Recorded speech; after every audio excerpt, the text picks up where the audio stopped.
என்றும் புதியது,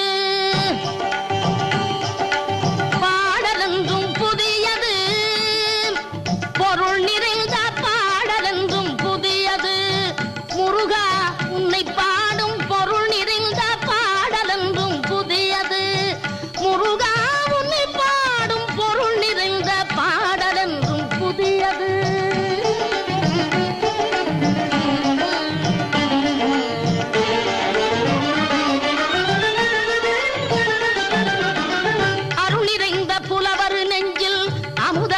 தமிழ் கொடுத்த பொருள் நிறைந்த பாடல் என்றும் புதியது. அருள் நிறைந்த புலவர் நெஞ்சில் அமுதம் என்னும் தமிழ் கொடுத்த பொருள் நிறைந்த பாடல் என்றும் புதியது. முருகன் என்ற பெயரில் வந்த அழகே என்றும் புதியது. முருகன்